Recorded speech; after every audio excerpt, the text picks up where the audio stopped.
We've seen a quite touching outpouring the past 36 hours for one of our colleagues, Michael Heaton, who died on Sunday. Touched a lot of lives in the 3 decades he was writing a column called The Minister of Culture, and the accounts people are putting online of their encounters with him are moving. So R.I.P. Michael Heaton. It's Today in Ohio, the news podcast discussion from cleveland.com and The Plain Dealer. I'm Chris Quinn. I am here with Lisa Garvin, Layla Atassi, and Laura Johnston, and we have something pretty magnificent to talk about today, and I'm going straight for it. We started a series called Cleveland's Promise on Monday, the result of 2 reporters being embedded in a school for a year, Cleveland school classroom. Layla, you oversee this project, which will now go on for quite some time. What's it all about, and what was the first installment? Well, the goal of Cleveland's Promise is really to illustrate the enormous challenges of educating kids growing up under the strain of poverty and how the Cleveland Metropolitan School District rises to that challenge. In some ways, this is sort of the next iteration of A Greater Cleveland, which was the multi-year series we did following the lives of kids growing up in some of Cleveland's poorest neighborhoods. And we told those stories through a series of short, present tense vignettes that were designed to make the reader feel as though they are right there in the moment. And we really wanted to cultivate that same feeling with this series because this is education coverage like we've never done it before. Typically, the education beat is about covering policy and school board meetings and, state report cards, which incidentally we'll talk about later in this podcast. And, occasionally you'll get the one-off feature about an interesting program that the schools are trying. But with this project, we wanted to bring readers right into the classroom to see up close the innovative things that CMSD teachers have to do to overcome the obstacles that stand in the way of learning for some of their students. And Eric Gordon, the CEO of CMSD, was completely on board with this plan. In fact, I think he might have been the one who suggested to you that we attempt a project in the spirit of A Greater Cleveland that was set in a classroom. And for him, it was really about dispelling what he says are the myths that people in the suburbs have about educating kids in urban settings. He wants the world to see that these are wonderful kids with dedicated families who just face some unimaginable challenges, and that the CMSD staff is so committed to marshaling all the resources at their disposal to remove those barriers for them. So we chose Hannah Drown and Cameron Fields for this work as our reporting staff. And these 2 stood out to us because they are, apart from being great reporters, among the most decent human beings in our newsroom. And that's really what this kind of classroom immersion project with 4th graders requires: patience, kindness, and that kind of warmth that could just melt an icicle. And that's these 2. In no time, the students in Miss Smith's classroom had embraced Hannah and Cameron as part of their Elmira Elementary School family.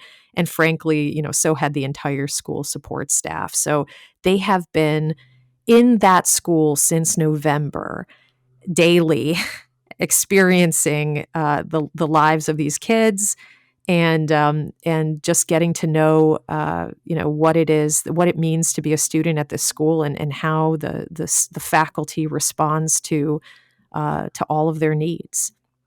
Well, I haven't said this before, but I do believe the only reason we're able to do this project is because of the work you did on A Greater Cleveland. Oh. Well, we didn't have a large education quotient in A Greater Cleveland. We had some. One of the most moving stories was one where you were watching some kids try to read who were way behind on reading. I'll never forget that story. But we did try to get into the schools a bit, and we didn't get a welcome there. And I think it's because there was no proof of concept. Generally, school districts don't let reporters come in unfettered, have access. But because we lived up to our word in A Greater Cleveland of do no harm, and we did not write about stories where we thought it might harm one of the participants. We didn't think they should be penalized with public scorn because they were opening their doors to us. Right. When I called Eric to say, look, we want to cover education differently. We want to get at the children and the adults And you've put a lot of thought into this. You're one of the educational leaders in the country. If you had the ability to do this, what would you do? He didn't bat an eye. He said, I would do a Greater Cleveland in the schools. Took Mhm. me aback. It's like, okay, well, that means you got to let us in the schools. He goes, you got it. I thought it was going to be a long, drawn out process with lawyers. And he's like, no, rolling out the red carpet. I know what we're doing. I know how special our kids are. I have no doubt that if you spend time in that classroom, you're going to get incredible stories of the work being done. And they did. I mean, they've lived up to it. There no limits, no restrictions. We live up to our word. But we wouldn't have been able to do it were it not for the incredible work you did in a Greater Cleveland to set the stage. Oh, I so appreciate that. This is the evolution. And I think this takes a Greater Cleveland to a deeper depth, and I'm just charmed beyond belief. You wrote a great introductory piece laying out what's in it, but we wanted the first week of stories to really demonstrate for people this is not your suburban school district, that there are special, difficult challenges involving in poverty. So the first day story did just that. I mean, you cannot read that first day story and say, oh yeah, that's what happened in my school. What was it about? Well, a lot of the backstories for these students involve quite a bit of trauma, and that's part of what the school must help manage as a barrier to education. And so, in our first installment that ran yesterday, Hannah wrote about two sisters, Sophia and Bailey, one of whom is in Miss Smith's fourth grade class. They're getting ready for school on a typical day when all of a sudden a SWAT team is pounding at their door, and they had come to arrest what turned out to be both of their parents. And after watching this scene where police haul away their parents, these girls go to school, and they walk themselves to school. Actually, for a while they're running to school until they realize that they're just kind of alone out in the world. And once they get there, Elmira Elementary School is ready to spring into action with all of the support structure that they need, from counseling support to someone who's there to coordinate a housing arrangement. They get them anything that they need by way of clothing, because they kind of burst out of the house without anything but what was on their back. I mean, it was really it's a really amazing story that shows how those wraparound services are just there at the ready for even such a traumatic experience as this. In a single story, we showed an incredible challenge, one of the many they face, and then the solutions they use to make those kids feel supported. And that was just day one, and we're going to have hundreds of stories. This week, we'll be dealing with homelessness. Cameron has an essay about what it's like to be a excellent Black student that's going to, I think, be very telling for people. Before the week's out, we'll have a profile on the teacher. This is tremendous stuff. Great storytelling by these two reporters, and I give a lot of credit to your leadership on it. I hope people read it. It'll be coming every day this week, every day next week, and then 2 days a week for the long-term future, because, Layla, they're back in the classroom again, Fifth right? grade has begun. They are back in the classroom. And in fact, the kids that they were following in Miss Smith's class are now they're spread out into two fifth grade classes. So we have even more kids to get to know, more teachers who have come on board to this project, who are excited to be a part of it and to show the world what it means to be an educator in the city of Cleveland. Yeah, I couldn't be more proud or more excited about this project. This is tremendous stuff. Check it out on cleveland.com and in the Plain Dealer starting Sunday. You're listening to Today in Ohio. How much evidence was there Saturday night in Youngstown that Republicans in Ohio remain beholden to Donald Trump? Lisa, how many Republican candidates for state office showed up? Well, it was certainly a rogues gallery of gerrymanderers that came to this Saturday campaign event for J.D. Vance.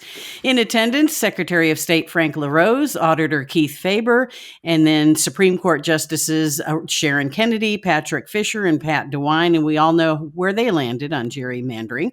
Now, Governor Mike DeWine didn't go to the event, but he had a quickie little private meeting on the tarmac at a Youngstown area airport with President Trump, and then he flew immediately back to Cedarville for a cross country meet that his 3 granddaughters are in. But he did get the Trump endorsement, even though Trump kind of raked him over the coals during the pandemic.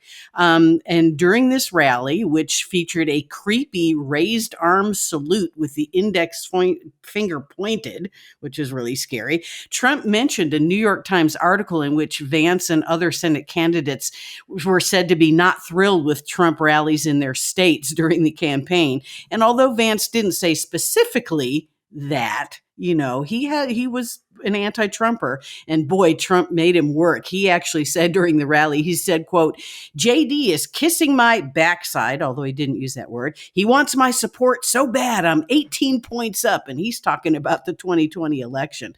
So also in attendance, they were speaking were congressional candidates Max Miller, who is a former Trump aide, J.R. Majewski, who put huge Trump letters in the field of his home that Trump saw when he flew over it, and Madison Gisato Gilbert was also a speaker at this rally. I got to tell you, I thought it was kind of not good that Supreme Court justices were at the rally. Right. It did not feel right for this. And these are the Republican justices who are refusing to sit for our editorial board and who have really, they've been in the minority opinion on gerrymandering, really putting party ahead of law. It's been a very bad time for the Supreme Court. Pat DeWine, as we said, has been ruling on his father's case nonstop. It makes no sense. It violates the canons of his profession.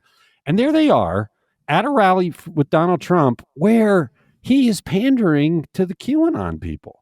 I mean, is that really the image you want for Supreme Court justices, the august body that's supposed to be objective? They're at the rally where they're appealing to lunatics who believe the government is a big pedophile ring and want to overthrow the government and do all sorts of wacky things. That's who our Supreme Court justices are. Yeah, and I think they really showed their colors this time. I mean, and again, as we all know, they are going to have party affiliations next to their names on the November ballot for the first time ever. So maybe they're seeing, the advantage of having that affiliation and then hewing to Trump to get those votes.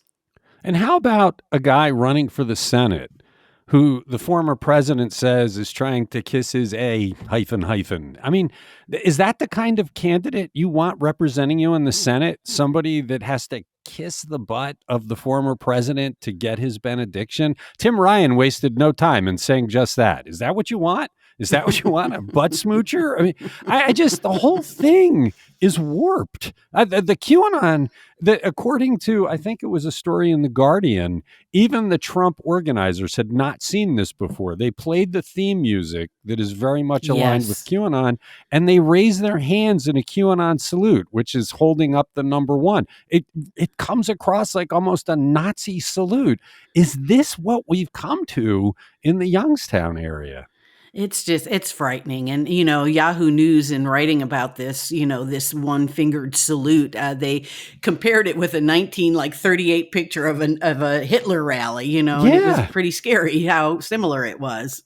Yeah, well, and let's face it, a lot of these supporters are very much into white supremacy. The whole thing is bizarre, but then the Supreme Court justices being there, I just, it's imagery you just didn't think you would see in your lifetime, that you didn't think we would revert this far back to this kind of authoritarianism. It's very frightening stuff.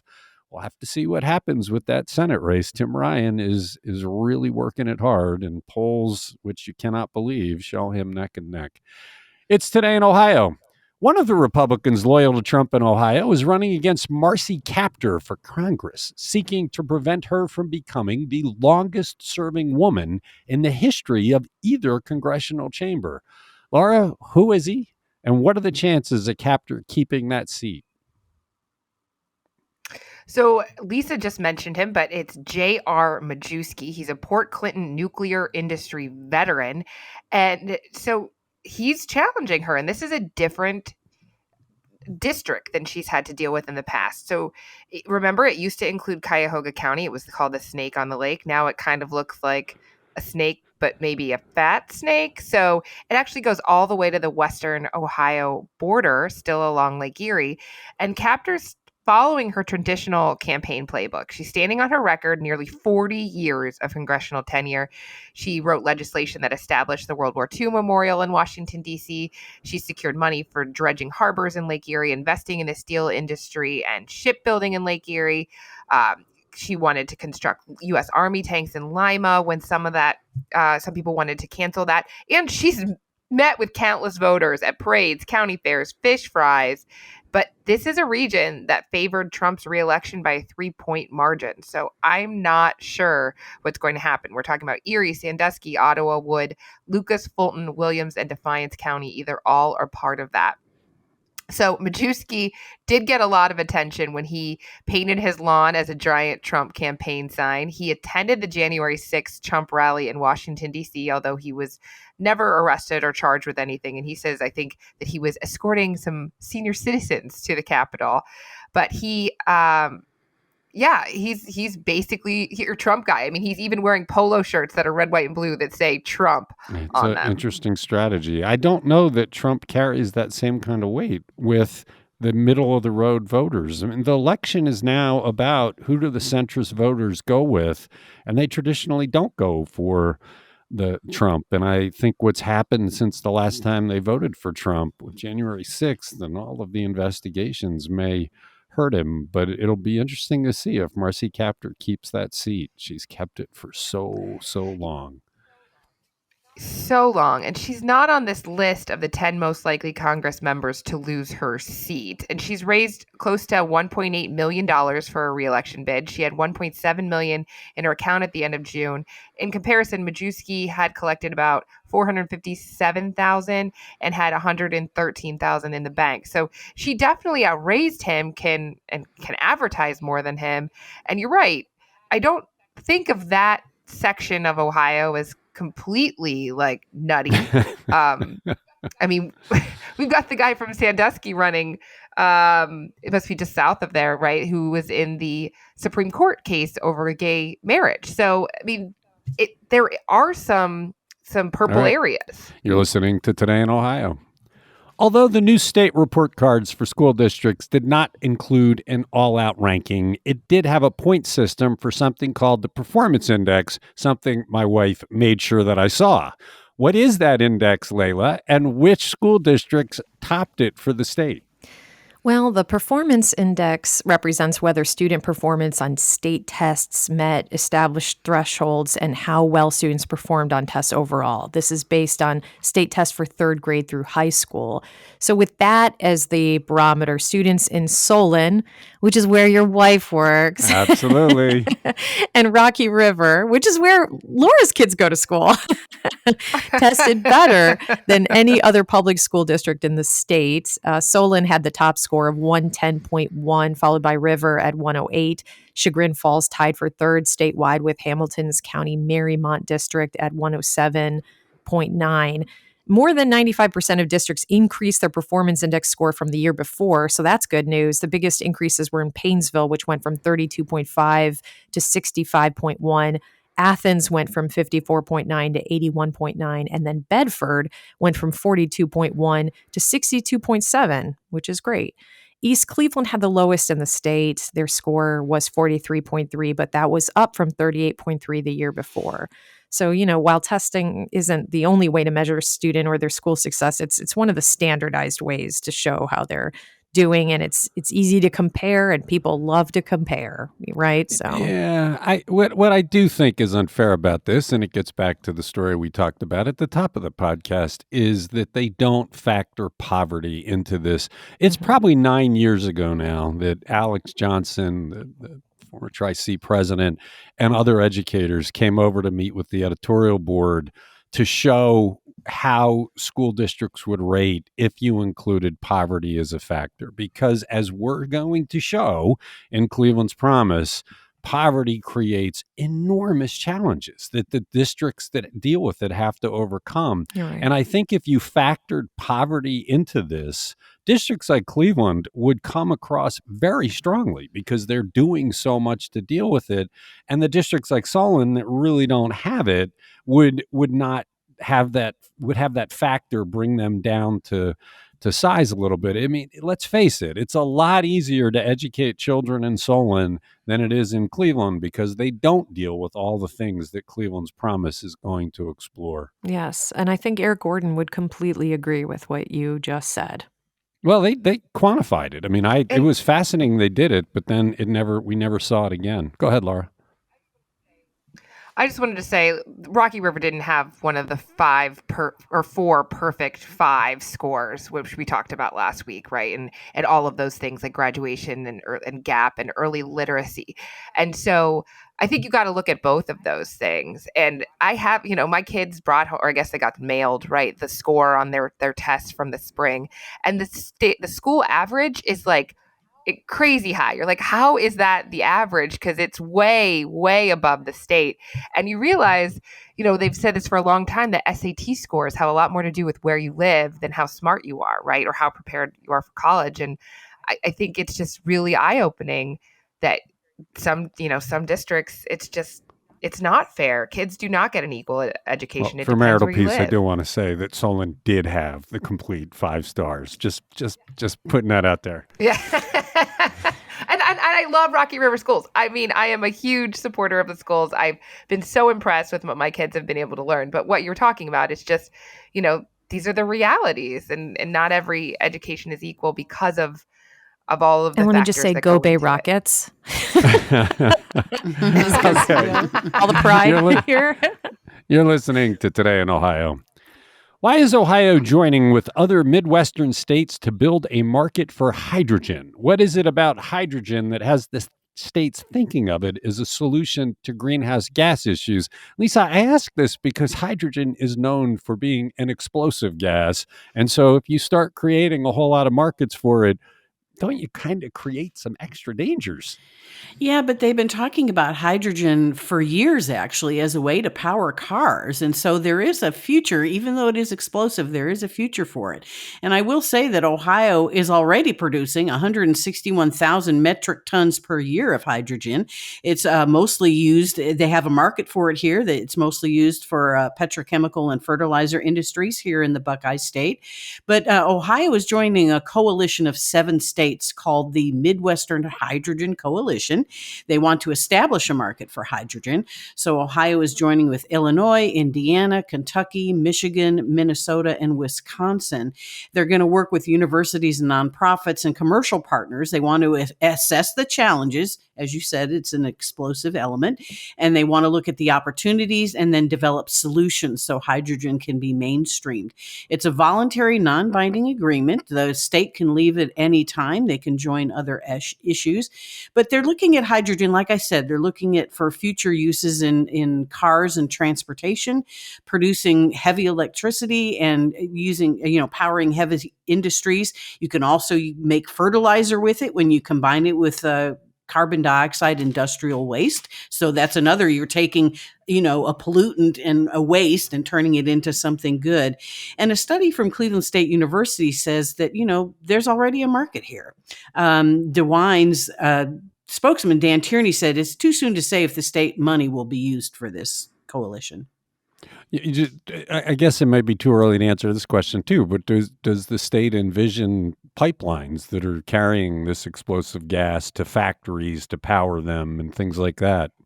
I did not see that, but, I don't know how you transport hydrogen. I assume it would be pipeline, just like we do with natural gas, but unknown at this point. Okay. It's Today in Ohio. I'm going to skip ahead. We just talked last week about 2 more East Cleveland police officers getting charged in a bribery scheme. And then on Friday, charges came down on 2 other officers for stealing for people they pulled over. Layla, what are the details of the case? And is there any police department in America with a greater percentage of its officers under indictment? I know you can't answer that, but I'll bet the answer is not. Yeah, it's a pretty good guess. A grand jury charged Alfonso Cole and Willie Warner Sims with 4 counts each of aggravated robbery as well as theft in office, and accusations that they stole more than $14,000 in cash, 2 guns, and it's suspected marijuana from 5 people during traffic stops between July 2020 and July 2021. The aggravated robbery charge stems from the fact that they used their service weapons in the commission of the crime. I'm just banging my head on the mic here if you hear that sound. It's so Cole is also charged with grand theft and tampering with records. Prosecutors said that Warner Sims stole from the same man twice. He stole $1,300 that he found during a November 8th, 2020 traffic stop. Then July 8th, 2021, he pulled over the same man he stole from in November and pocketed $781 of the man's money in marijuana edibles. Later that same day, Cole and Sims stopped a man who said he was on his way to a funeral home to pay for his mother's services when the officers pocketed $4,000 of the man's cash. I know. It's terrible. It's horrendous. It's unconscionable. They're using their badges to pull people over and steal from them. And this is a department that's completely out of control. We've already chronicled its wild, crazy chases. Its chief is under indictment from stealing. Officer after officer has been charged. Yeah, 7 of the 45-member police department are facing felony charges right now, including the chief. As you said, he's indicted on aggravated theft in office, and a bunch of tax-related offenses accusing him of failing to pay taxes for several years. It's a mess. Why isn't there no talk at the state level of decertifying them as a police department? You have to be certified as a department by the state to operate as one. We know that because Metro Health had lost its certification for a while. And when we did stories on it a few years ago, there was like, our police department's not valid. And they got it back. But you would think that having such a high percentage of officers being dirty would take away their ability to be a police department, and you'd have the sheriff's department take responsibility. You can't have people with badges abusing the citizenry. And the thing is, you don't want to get pulled over by them because they're going to steal from you. So people run away, which results in these dangerous and high-speed chases. But they have a legitimate reason to run away because the cops are thugs who want to steal from them. And the whole thing is a nightmare, and nobody steps in to fix it. We've talked about this over and over. The people in East Cleveland are not being served by their public officials. They pay their taxes, but they're not getting services. Who fixes it? It's just a disaster. It's Today in Ohio. How is the director of the Cleveland Museum of Art pivoting the museum's mission in year 8 of his 10-year contract? Lisa, this is a very interesting story by Steve Litt. The director is being very contemplative about what the future should be. Yeah, William Griswold has been the director of CMA since 2014, and he released a new strategic plan to make the museum more approachable and more accessible and more representative. This initiative is called For the Benefit of the People, and it will be revealed in detail later this week. But a big part of it is adding to and diversifying their already major collection. They want to include some ignored pieces of art, including digital art. They want to have a more immersive exhibits with digital art. Think Van Gogh, immersive Van Gogh, but not quite that flashy. Also, they want to have more Judaica, more art from colonial Latin America, indigenous art from the USA, Africa, and South Asia. And they also want to expand school visits. And, they want to train frontline staff, have them wear more casual uniforms so they're more approachable, and this includes security guards. So, yeah, they really want to get more people into the museum and say, look, this isn't just a dusty old, relic place. This is a place for everybody to learn and see, art representative of their community. You love when people do the introspection and question the way they've always done things to come up with new ways. It's exactly what we're doing with Cleveland's Promise. We've covered education the same way for decades, writing about the teachers and the union squabbles, and now we're doing a project that's about the kids and the teachers. He's doing the same kind of thing. He's looking what they've always done and saying, why do we do that? Let's change. And it's refreshing as hell. Yeah, he's setting some benchmarks, too, to be met by 2027. And one of them is to increase student visits, which are about 37,500 a year, to 100,000 a year. And they want to increase their yearly visits from visitors, on-site visitors, to 1 million by 2027. And also their website and online visits. It's about 5 million per year now. They want to up that to 25 million a year. So they really want to get, everybody into the museum, whether they come in person or go online. Yeah, it's a Cleveland treasure. I love going there. It's Today in Ohio. Let's do one more. Laura, who are the winners of this year's Cleveland Arts Prize? So this happens obviously every year, and big winners this year, the 62nd annual, and the awards will be given out on November 2nd. The 2022 Lifetime Achievement Award goes to Gladys Guadalupe. She has a long career in dance. She was the director and principal teacher at the Cleveland Ballet School, and then she founded it actually. And in 2014, they established the Cleveland Ballet, which is the resident company. The mid-career artist goes to Dominic Farinacci and Deborah Nagy. Farinacci is the director of the Tri-C Jazz Fest Academy. Nagy is best known for her work as a curator, producer, and performance with Les Delis, which is a Cleveland-based ensemble she founded. There's an Emerging Artist Award to Peter Debelak and Amber D. Kempthorne.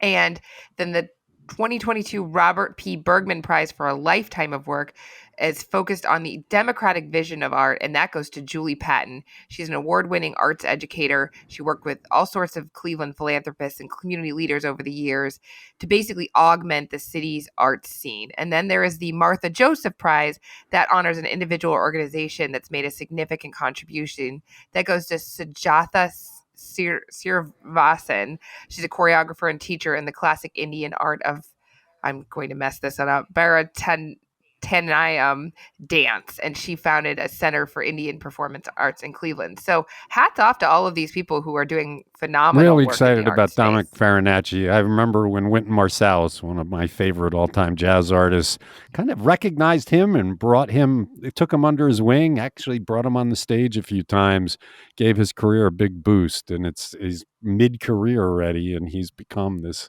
national star. Great to see him getting recognized. It's Today in Ohio. That does it for a Tuesday discussion. Thanks for listening. Thank you, Laura. Thank you, Lisa. Thank you, Layla. We'll be back Wednesday for another discussion of the news.